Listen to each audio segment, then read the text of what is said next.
Welcome to the Human Capital Innovations Podcast, your go-to source for personal, professional, and organizational growth and development. We hope you tune in often for all things people management, organizational development and change, organizational leadership, and social impact related. Maximize your personal and organizational potential with Human Capital Innovations Podcast.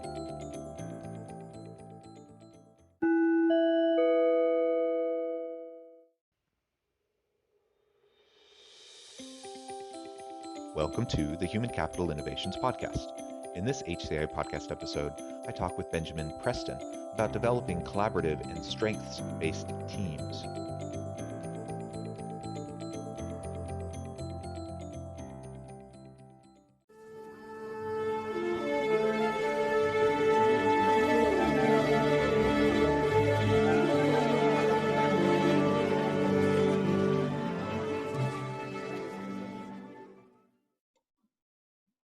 Benjamin Preston, welcome to the Human Capital Innovations Podcast.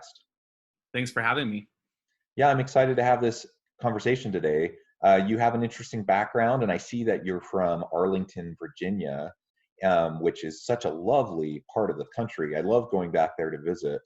And I'm trying to remember, the last time I was there was a year ago, May, and I don't remember the name of the trolley cars that go down that main street downtown.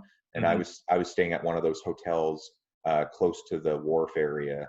And anyways, just a lovely place, great nightlife, and a good place to be there for professional meetings, which is why I was there and did a little bit of touristy things on the side. One of the highlights of my trip to Arlington this last time was I went and found the narrowest home in the world, so they claim. So you can actually reach your hands out, and that's as wide as this house. Wow. And I haven't seen that yet, so I'll have to find it. They have a nice plaque out front saying this is the narrowest home. And I have a thing for tiny houses. So okay. I just thought, oh, that's really cool. So I went and checked it out. So something to be prideful about. Yeah, that has nothing to do with anything we're going to talk about today, but I just thought that was interesting. So as we get started, I wanted to share Benjamin's bio with everyone, and also let everyone know today we're going to be talking about collaborative and strengths-based teams. Benjamin has some background in this area and does a lot of work with younger staff and trying to help them develop the most productive and capable teams possible. So let me go ahead and read Benjamin's bio for everyone as background. Benjamin Preston is a marketer and business strategist with extensive experience in businesses of many different sizes and industries. He has an MBA from the University of North Carolina, and he's done it all. Launched several businesses, joined the leadership team at a startup, took a job at a billion-dollar communications company, and also worked at a Native American economic development firm. Benjamin now consults with small businesses to develop their strategies and scale their operations across various industries. Born in Omaha, Nebraska, he now lives in Arlington. So again, thank you, Benjamin, for joining me today. And before we dive on into the conversation, anything you would like to share with listeners by way of personal background or context? I think everything that you mentioned in my bio is kind of like my summary of my professional work. I think I'm really excited about this topic personally because I feel like there's a lot of missed opportunities and a lot of light bulb moments. Try saying that 5 times fast. That'll happen with some viewers just because this is usually when you think early professionals or building teams around strengths, it's not something that's super intuitive for a lot of us because we kind of have a traditional mindset of how organizations should be structured or how they should operate. So I think this will be a good conversation in terms of talking about, how do you develop a team? How do you make them more agile and strength-based? So I'm excited. Excellent. And let's start with the framing around early career professionals. You've worked in a lot of different contexts, a lot of different types of organizations and industries, and probably with different types of teams, probably some with younger professionals, some with, a mix, some with older professionals, whatever. But let's start with this idea of perhaps millennial and Gen Z professionals, early career, they're trying to prepare themselves, develop themselves. What do you do specifically with that group to try to help them create more of a collaborative, strengths-based approach in their teams? Yeah.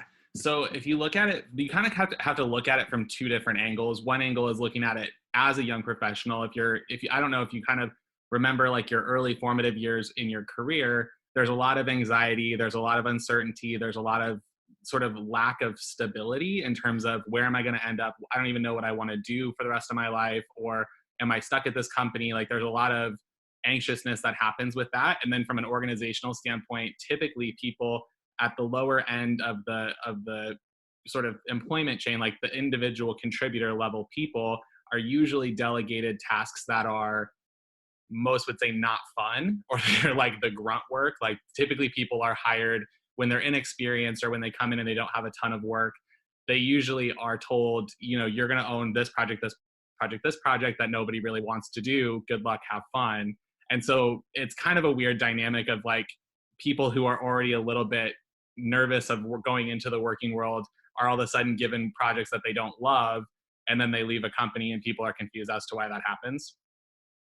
The way that I've approached, or that I've seen a lot of teams, is typically younger leaders, I would say like younger managers, people that are part of that demographic that you're talking about, tend to build teams that are more dynamic and more agile and less hierarchical, because that's the sort of the environment that they were raised on. Like growing up with the internet, or at least with more connectivity, there's not as much traditional value in saying, you know, you're older than me, therefore you know more than me. That's usually not how that group approaches work and building teams. Typically, I will say this generally, because I feel like there's a lot of great leaders who are obviously not millennials or Gen Zs. Like I'm reading Bob Iger's book about leadership, and I'm just like, I would love to meet him. Obviously, he's not a millennial or Gen Z, but he knows how to build a team. But typically, older leaders will look at work and say, this is how it was when I was younger, therefore this is how it needs to continue to be. And there's more value in putting work in the grindstone as opposed to putting emphasis on, are you enjoying your time? Are you enjoying your work? Is this something that's fulfilling you personally and professionally? Because younger professionals, I think, tend to mold both of those layers together, personal and professional, and looking at them both together as opposed to separate categories in their lives. So that's kind of the difference of what I've seen of those two groups building teams. Is one is usually more agile and dynamic, and one of them is more traditional and output based. I don't want to say performance based, because it's not usually performance based. It's usually, did you check all of the lists of the things that you were supposed to do today? And those are sort of the big differences. Yeah, I think that is a key difference. It's kind of the old mentality is more about desk time, face time, you know, checking the boxes. Did you do all these things that you're supposed to do? Did you comply with all of these things? And the newer approach is more performance based. Actually, it's more like, what do you actually create? What do you generate? What are the actual outcomes of your work? Not just putting in the time. And then, so anyways, that's an interesting way of understanding millennial and Gen Z workers, and kind of their dispositional approach to working, you know, not even specifically within a work team, but just work in general, but then also within a team. Good. Yeah, I think it's interesting too, because a lot of professionals that are in that younger age bracket expect that, because they were raised in, and this is everybody goes through this when they are growing up. You go from first grade to second grade to third grade to fourth grade. So there's also younger professionals, and I would argue that people who have been in their careers for 40 years experienced this when they first came into the working world also, is that you expect that there's some sort of linear progression, and saying, you know, now that I've been at work for 1 year, this is what I expect at 2 years, this is what I expect at 3 years. And there's more of a ladder or a continual growth pattern based on things that other people can tell you, hey, this is what you need to do to get to the next level.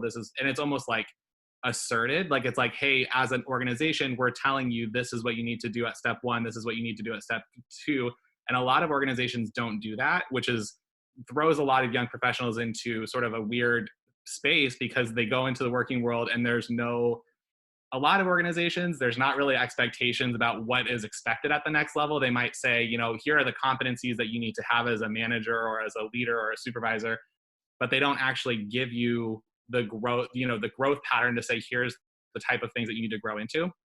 And so there's like a lot of missing components, I think, for this younger demographic, this like younger group coming into the workforce, where if you look at it like, so businesses typically when they assess their competitors or their industries, they use Porter's five forces, or five, you know, the five forces of business. And I kind of am viewing that through a talent lens where you look at the five forces. There's so many substitutes to typical organizations. So it used to be the case that the only way that you, well, not the only, but the primary 90% of the way that you make your money is working for someone else, or work, you know, getting in this organization, working your way up, making your salary that way.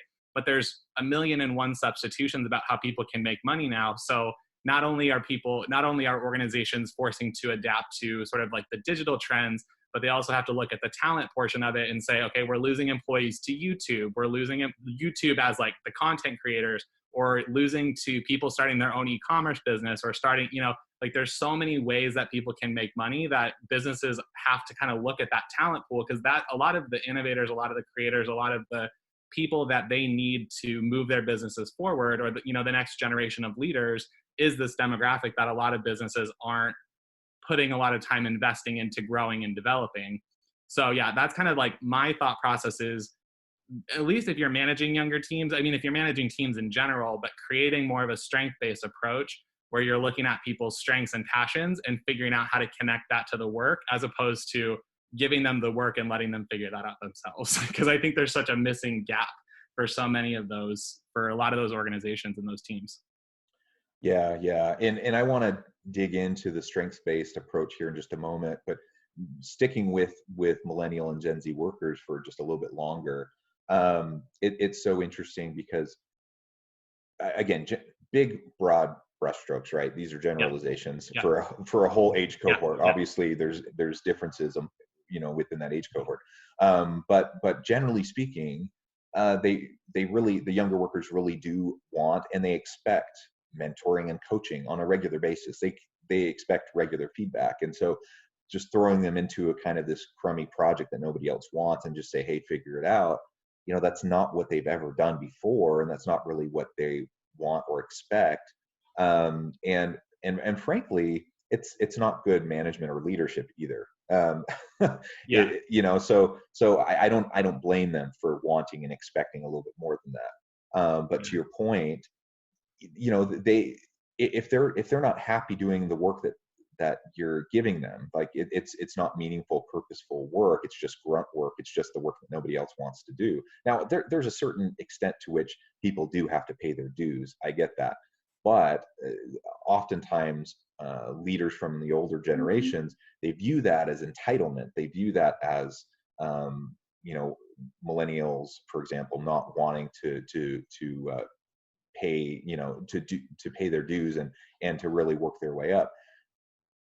There may be a point there, but I think the bigger issue is a just complete disconnect between what actual good management practices and good leadership practices say you should do, what millennials and Gen Z workers expect and want from their experience in the workplace, and what leaders from older generations are actually doing. And so that regardless of who's right or wrong, what the end result is, you have younger workers who just basically check out. They say, nah, this isn't for me. This isn't the place where I'm going to be fulfilled, where I'm going to have a chance to develop and grow. So I'm going to move on to the next thing. And it's a little ironic, I think, for organizations to expect, or rather, it's ironic for organizations to be frustrated with younger workers who just leave after a year or even 6 months, you know, because they say, you know, they can't stick it out. They can't stay with it. But they're also not willing to invest anything in these younger employees.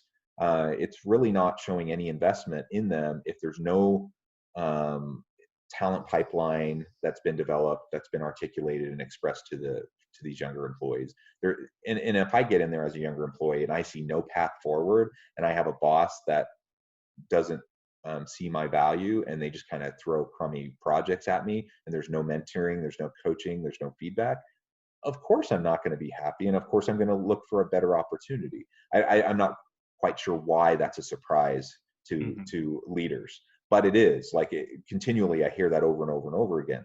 And so it's not rocket science. Like, of course they aren't willing to do that. Now, previous generations may have been willing to put up with that, but the current generation isn't. And the point you made a minute ago was a really good one. They have options. There are so many options.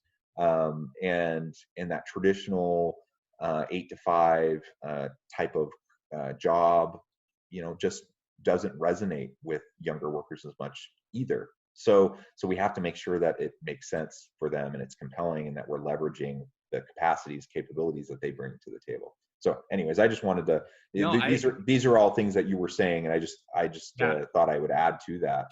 Yeah, well, it's interesting too, because as you were talking, I had a couple thoughts that came up, because I feel like there's the debate of like, how much experience do people need to have to do a certain level, or how much responsibility do you give someone who's new? And there's a balance there of like, oh, we don't want to give them too much responsibility because what if they leave, or we don't want, like, okay, that's fine. Like if an employee doesn't have enough experience, obviously you don't let them run the company. Like that's not what we're saying. But at the same time, if people are giving, if there's a project that, let's say I'm a manager and I'm like, I'm just making this up. So let's just say I'm a marketing leader or marketing manager, and I say, I really don't care about social media. I couldn't give a crap about Twitter.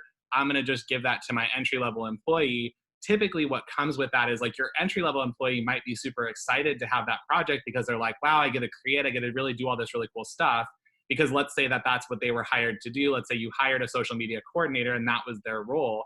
Obviously that's something that they're going to be excited to do, and that it's going to align with what, their strengths are or whatever. Like all of that stuff will come together. But if you look at it from the manager standpoint, the amount of time that you're going to spend coaching or mentoring or working with that particular employee, working on a project that you kind of don't care about, usually what happens, and I don't know if you've had this said to you at companies, but when I started working, that was what I was working on with social media. And I said, hey, I have this, monthly content calendar done. Does anyone want to look at it? And literally the response I got was, nobody cares. And I was like, great. I'm glad that I put a ton of time into. So one of the other things that entry-level employees, you talked about mentoring and coaching, which I think are critically important. But a lot of people, and I don't know if this is a generational thing, but everyone wants to make an impact. And if you feel like you're not making it, like if you feel like what you're doing is super energizing and you love it and you're excited, and then you have your supervisor or, a colleague or a teammate say, nobody gives a crap, like that sucks, because you don't feel like you're making an impact and you feel like you're talking to nobody. And so I think that's kind of one of the other things too, is like, even if you as a manager look at a project and you say, this isn't, or let's say a leader, like even if you're at the executive level, because I've worked with CEOs where I'm like, hey, we need to talk about branding. And they're like, yeah, I'm all into branding. And then you say, okay, let's talk about your external social presence. And they're like, I don't care. And it's like, we got to shift that, because even if you don't care, like you still need to look at the work and say, I'm leading this team. And if my team is excited about it, I need to show up and be excited too. So there's kind of a leadership shift that needs to happen there too, where if you're looking constantly at entry-level work as just entry-level, then you're most likely that will be the highest rank of turnover, is because your teams were kind of going to get that vibe, or they're going to get that sense that the culture doesn't value the work that I'm doing, or I'm not making an impact where I want to make an impact. And then they're going to end up finding another job or starting their own business or, something like that. Yeah, absolutely. Well, so let's pivot just a little bit, and actually it's very connected to what we were just talking about, but let's talk more about the strengths-based focus. I think that's important for everybody, rather than a deficit approach. Looking at strengths and leveraging those and building upon those strengths, I think is really the right way to go for all workers, regardless of the level they're in.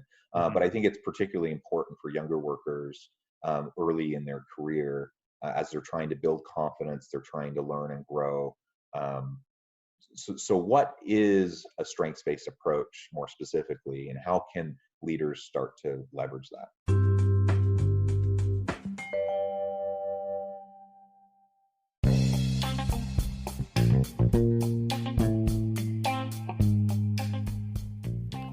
I'm excited to announce the publication of my new book from HCI Press, The Alchemy of Truly Remarkable Leadership: Ordinary, Everyday Actions that Produce Extraordinary Results. Consider how the nature of work has shifted over the past 50 years. With increased globalization, rapid technological advancement, and the shift in economic composition, the average job of today looks very different than the average job of 50 years ago. What will the jobs and organizations of tomorrow look like? Moreover, what does this all mean for organizational leaders? What are the core competencies and capabilities of organizations and their leadership that are prepared for continued disruption and geopolitical and socioeconomic shifts? Regardless of what the future holds, increasingly, leaders need to be socially minded, data-driven, decisive, champions of talent, and disruptors of the traditional notions of leadership, teams, organizations, and work. The Alchemy of Truly Remarkable Leadership will help you to explore your own leadership competencies and capabilities and consider ways to apply and implement them into your workplace and personal life.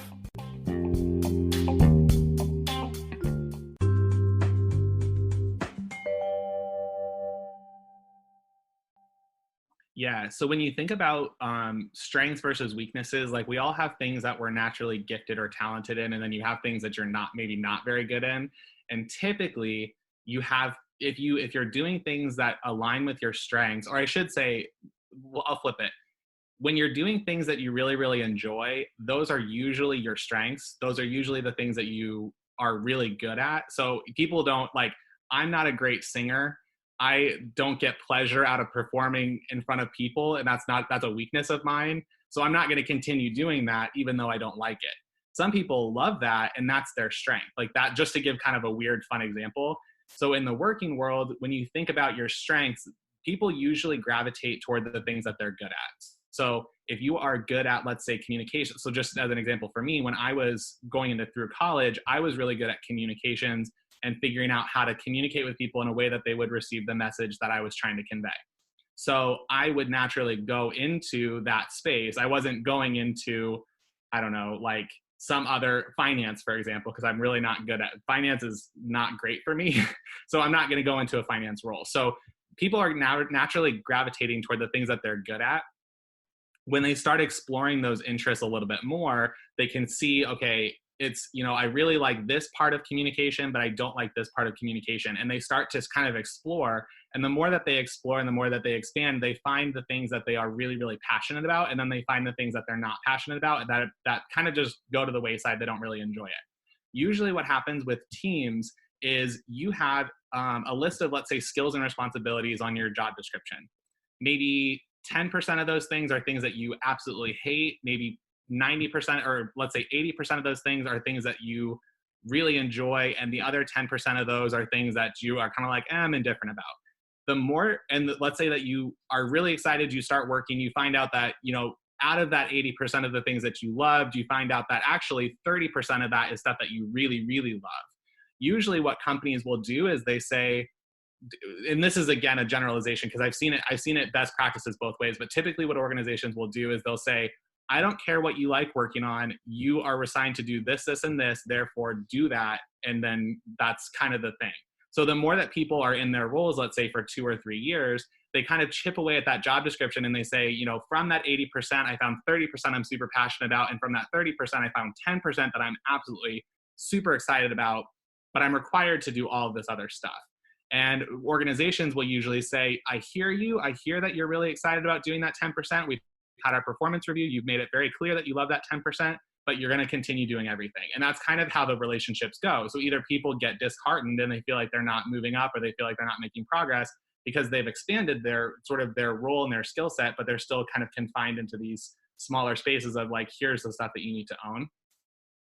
So that's kind of one way that I've seen it happen. The other way that is the way that I'm advocating is when companies or when employees start showing that they're passionate about certain things, especially if you have a team of more than 2 people, let's say, a lot of those pieces will start, they kind of turn into puzzle pieces, where I call them puzzle piece strengths, where people they'll tell you, like, these are, let's say, the 10 things that I really, really like doing. And another teammate says, these are the 10 things that I like doing. You can take and swap some of those job description skill sets and start cross-pollinating and saying, okay, you might not like this one aspect of your job, but this person over here says they really, really like it. So one tangible example is I was managing a team where I had one person who was in charge of communications, one person who was in charge of operations, and one person who was in charge of branding. This was a marketing team that I was running. So that was kind of the dynamic. We had more people on the team, but just for this example, we had one person. So our communications person was in charge of obviously communications, but also content. Our operations person was in charge of making sure that like our finances, our invoices were being paid, kind of like all the logistics of making sure that work was getting done. And our branding person was in charge of our in-house agency, making sure that they were getting all their creative done. But when you start having those conversations, I find out, our communications person actually really likes interacting with clients, which was typically a operations role. They were interacting with the clients and making sure that, sort of functioning as an account manager. The operations person really liked building relationships internally, which was more of a role for the brand person because they were managing the in-house agency. And the branding person really liked creating content. So it was kind of one of those things where it's like, oh, we could shift everyone's job descriptions, but then they are inherently not doing what they wanted to do. So everyone's roles was essentially what they wanted to do, but there was 2 or 3 aspects that this person kind of didn't care about that this person really wanted to do. So it's like, hey, do you mind if I hand this over to person, the operations person, because they want to do that? And they're just like, you're giving me more free time. You're saying I have less work to do. Perfect. So it's kind of like you can shift that stuff around. And what you find is your teams become more productive because they're happier, they're more excited. And typically they're playing to their strengths, which is if one person's really good at relationship building and they can go into the in-house agency and say, hey, actually, instead of going through all of these processes, can we just do this, this, this? Because that's really all they want. And then work becomes streamlined. And so what I found was my team was operating, we only had, I think, 5 people on our team total, not including our in-house agency, but we had 5 people total as part of the team. And we were performing at, I would say, the rate of a team that would have 8 or 9 people comparable to in our holistic organization, because our organization typically was functioning in that way of like, these are the 10 things on your job description, do them this way. And so you have your team, when you start playing towards strengths, you get a lot more productive because it's stuff that they're good at and it's stuff that they like doing. So you might have, instead of someone putting in 40 hours, you might have someone voluntarily putting in 50 hours because that's stuff that they enjoy doing. Not to say that that's the goal, because you don't want to expect that your team's going to work overtime. But I found that a lot of my team was willing to spend extra time researching or extra time spending time learning or Googling, figuring out how to do stuff that they didn't know how, because it aligned with what they wanted to learn. And it aligned with what their strengths were.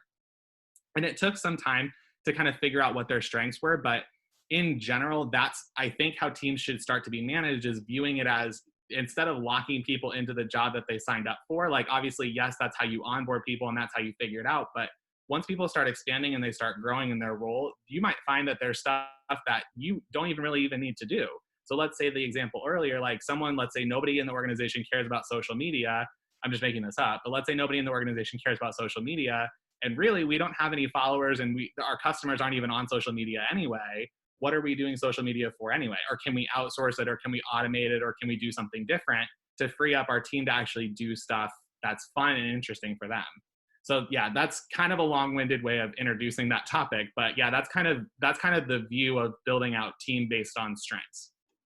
Yeah, well, and a great example that you provided as well. And let's not forget, I mean, every job has aspects of it that people don't love, and you can't completely get rid of that, right? That's just the nature of work. But the more you can balance and align the tasks, the responsibilities, the expectations, along with someone's strengths and along with someone's passions, and what's meaningful and motivating to them, it's just natural that you're going to end up having better product, right? You're going to end up having more productive people that are going to work better together because they're really invested more fully into the work, and you're just going to have better outcomes. It's just the way it is. And so what you're advocating for is a more agile approach to dealing with teams where they can collaborate based on strengths rather than just making everyone arbitrarily do whatever they had initially been hired to do, even if that doesn't actually match the current skill sets that are in the team. It seems like a no-brainer, but you're right. I mean, I think most organizations are just kind of locked into that approach of just having everyone do, what they traditionally were expected to do upon hire. And I think we can do better than that. We can help teams be more effective than that. And ultimately, I think for younger workers, as we've been focusing on in this discussion, they want to be able to contribute. They want to be able to find meaning and purpose in their work. They want to be able to develop their skills so that they're ready for new opportunities. And all of that can happen better as we do what you're describing, as we can find better alignment and fit between an individual's passions, interests, and talents and skills along with the work that they're actually doing.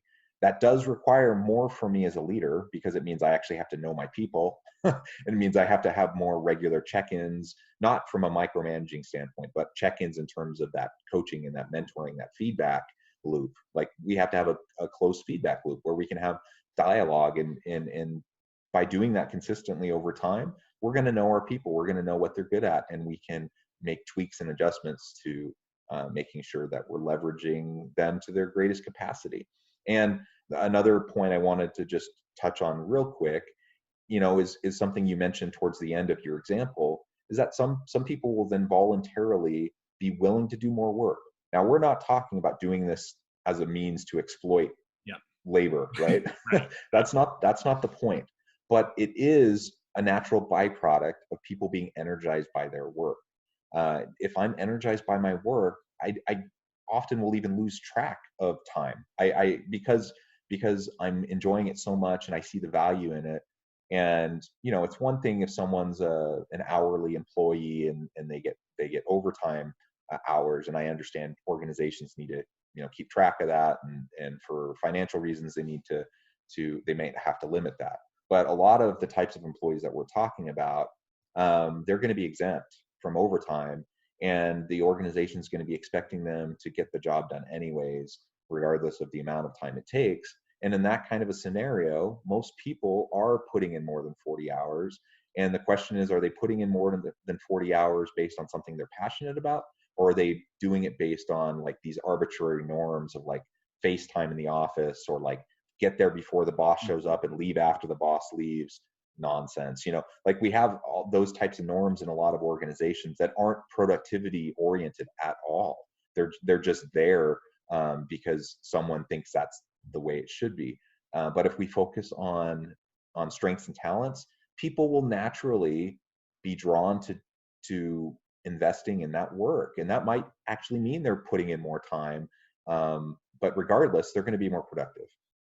Yeah. Well, and I think that you brought up something at the beginning too of what you were saying, is there's always, I think, going to be some resistance that leaders might have to say, oh, well, I need to get this thing done, and if they're not doing it, who's going to do it? Like, there's going to be some resistance of, who's going to do this work, that if I'm job sculpting this person and they're doing something that they want to do, someone's got to do the stuff that no one's want to do. And I think there's some bias in that, some unconscious bias of people assume that just because either I don't like it or because this person doesn't like it, that somebody else on your team might not. And so let's say in the very rare instance that nobody on your team wants to do the one thing that needs to get done, let's say invoicing, let's say that that's something that they need to send out a monthly report. I'm going to finance because that's not my strong suit, but let's say invoicing, that's something that I would not enjoy. Let's say nobody else on my team enjoys it. If you're sculpting someone's job in a way that is really exciting to them, they're going to take on those projects that you might not like, or that they might not like, in tolerance of being able to do the stuff that they like. So it's kind of like when you're younger and your parents tell you that you need to eat your vegetables before dessert. But if you're giving your team 80% dessert, they're going to be okay eating the vegetables that they might not like. And they're not even going to notice, because it's going to be something where they're going to be so excited to go into work, and they're going to show up with that being in the flow or being in the zone and being like, I'm going to show up and do X, Y, and Z today. If you say, okay, this is something that needs to get done, don't forget to do it, it's going to be something where it's going to be like, all right, I'm going to eat a piece of cake, and then I'm going to eat my vegetables, and then I got the rest of the day to eat cake. And so that's kind of the thing I think most leaders look at from a place of kind of, and not intentionally, but just bias of like, if this is entry level work, nobody likes it. Like for social media, no one likes it, nobody wants to do it. If you're projecting that on your employee and saying, nobody likes doing social media and you shouldn't either, and they're going to be like, okay. But then a lot of people, instead of having that conversation being like, okay, how can we make it so that you have more fun at work? They say, nobody likes social media, you need to do social media because it's part of your job description, and then they walk away. And you're just like, okay, cool. So it's kind of like balancing, like there might be some resistance to make this change because it has to be a gradual thing. It's not just something where you can walk in tomorrow and say, we're going to take this strength-based approach, because there's a culture shift that kind of needs to happen with that behavior, because people aren't going to trust it at first. But once you get to the point of saying, okay, this is a thing, and you start building those relationships with your team, and say, okay, this is stuff that needs to happen, eventually either somebody will step up and say, that's something that I actually want to do. Like, I love invoicing, even though, like person A might say, I love invoicing, or you might have nobody show up and say, nobody wants to do it. And you say, okay, I'm going to assign it to this person. And that person will ideally, more than likely, accept that challenge because they have all of the ability to do all the other, they'll have the ability to be dynamic and create their career in a way that they enjoy showing up to work every day. Yeah. And the other aspect of that is, even if there's no one on the team that wants to do it, I mean, you can frame it as this is a development opportunity, right? Yeah.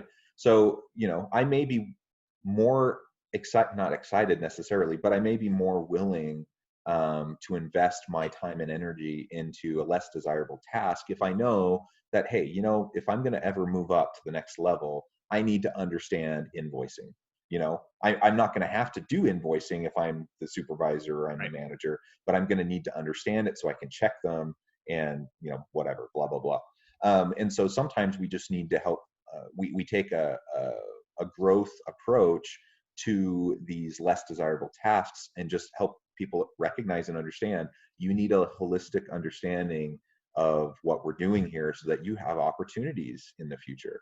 And then people are going to be more willing and excited even to take on some of those less desirable aspects. And if you're coupling that with like the 80% dessert, like you're talking about, then it really isn't a problem. Then you're everything's getting done. People are invested in it, and things move forward. Yeah, that's a really good point. Well, Benjamin, it has been a real pleasure talking with you today. The time has flown by, and we're about out of time. Before we close, though, I did want to give you a chance to share with listeners how they can get connected with you and give you the last word on the topic. Yeah. Well, thank you for having me. This was a lot of fun. If people are looking to get in contact with me, I have my LinkedIn, Benjamin J. Preston, or you can go to my website, benjaminpreston.com.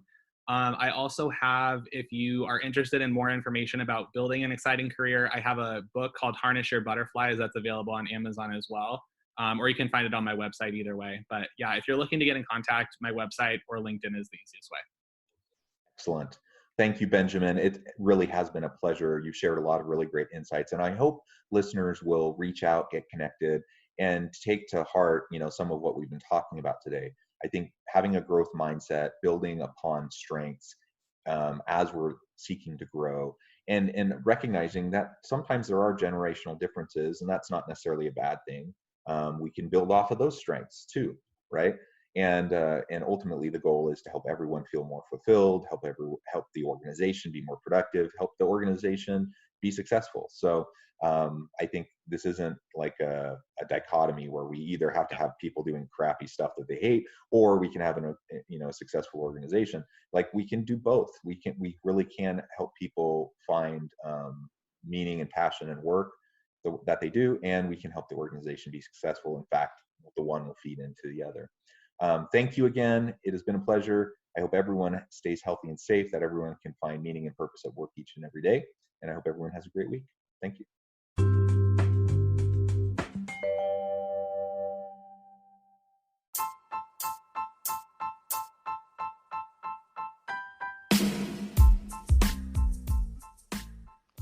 We are excited about the launch of HCI's new magazine, Human Capital Leadership.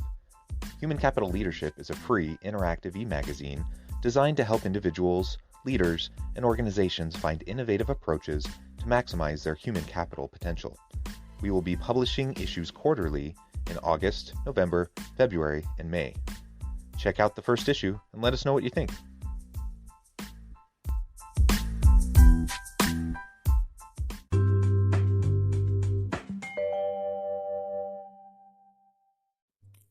Thanks again for joining us for this episode of the Human Capital Innovations Podcast. I hope you stay healthy and safe and that you have a great week.